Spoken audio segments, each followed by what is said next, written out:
Good morning, my name is Jaylee Price, I'm Stephen Williams. I'm Gabriela Nava. and today we are going to be talking about dangers and risks of space exploration. The research question Nathan asked was, is it ethical to risk contaminating other planets in pursuit of human exploration of space?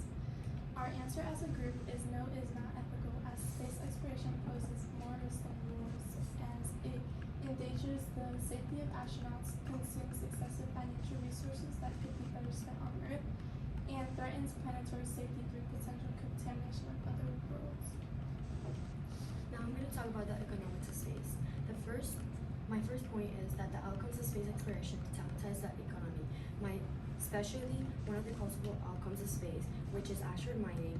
It shows how asteroid mining could destabilize the global economy by flooding the market by cheap resources.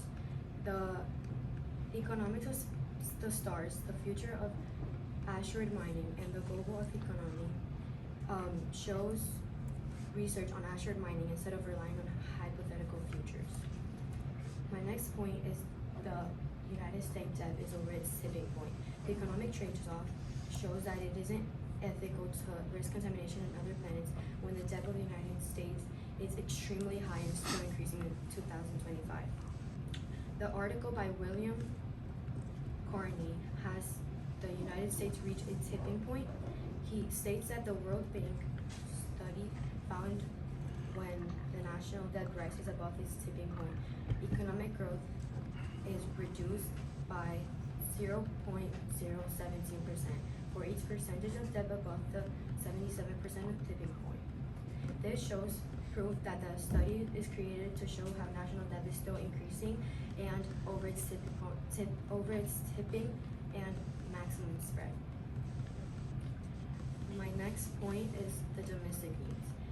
That the United States should consider using their money on domestic needs instead of improving the space exploration, because it's not ethical to use billions of dollars on rockets for space exploration. It's because it's inappropriate when so many people in the United States still lack healthcare, shelter, clean water, and food. The article Clinic and Genomic Epidemiology of Coxsackie-virus A21 and enterovirus G68 in homeless shelters, King Counties, Washington, USA, 2019 and 2021 shows an example that most people infected with CVA21 or EVD68 did not seek any medical care even when ill. This graph shows the prices of the space exploration resources and how they're worth more than billions of dollars. And this graph shows the United States debt and how it's still increasing.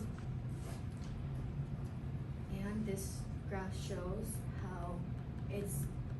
how the numbers of homeless single adults in shelters rose over 12% in over the past year.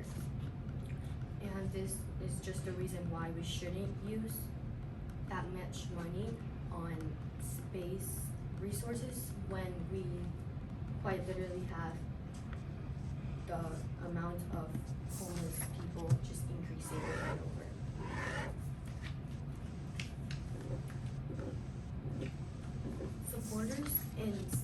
Supporters of space exploration argue that it's evolved into a profitable industry, and it has a big GDP, so it has profits.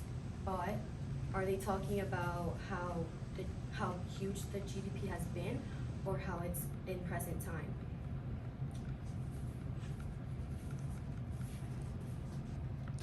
The figure shows that NASA has collected more than 0.7% of the GDP in the mid-1960s. It's very steeply fell off in the late 1960s and has been continuous over the 40 years to around 0.1% of of the GDP today, this shows that it has, but not recently, and not shown any more profitable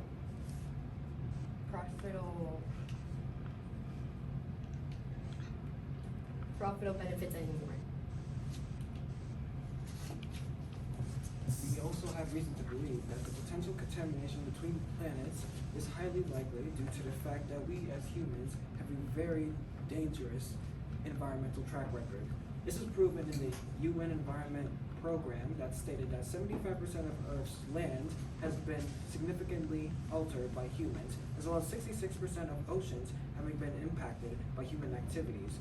If we take these into account, we would also be highly likely to disrupt foreign life due to the fact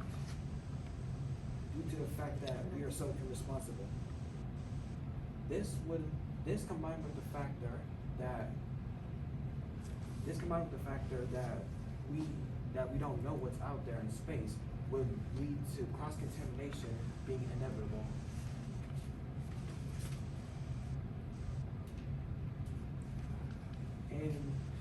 In this graph right here, we can further prove this point because the International Energy Agency said in this graph that as we can see here, as humans continuously populated the Earth, our metric tons of carbon emissions have increased to a point where we in our current population of 8 billion have a total carbon emission of 10 billion metric tons. And as seen here in this graph from WWF International, our Living Planet Index, which is our measure of biodiversity, shows how it has decreased since 1970 in all the continents, and it is it's under 80 and near zero as well. And we can also see here in Human Ecological Footprint, which is from the Zoological Society of London, where we have reached our biocapacity, but due to carbon, it has surpassed the biocapacity. As Stephen mentioned, space exploration could harm planets in space through contamination, but it can also harm humans, and not just any humans, but astronauts in particular. One of the biggest problems astronauts face is reduced gravity. When there's little to no gravity, fluids in the body move upward to the head. While that might sound small, it actually affects how the brain and eyes work. These fluid shifts can increase pressure inside the skull and cause vision problems. Some astronauts even experience long-term or permanent changes to their eyesight after returning to Earth. But the challenge doesn't stop there. Reduced gravity and life in space also affects the inside of our body, especially the gut. Our bodies depend on a healthy balance of microbes to stay strong and stable. But once astronauts leave Earth, that balance gets thrown off completely. Studies show that gut imbalances in space are linked to anxiety, sleep problems, and even trouble thinking clearly. So while reduced gravity affects the body on the outside, the microbial disruption affects the inside, showing how space exploration can seriously impact both the body and the mind. In this pie chart right here, it shows how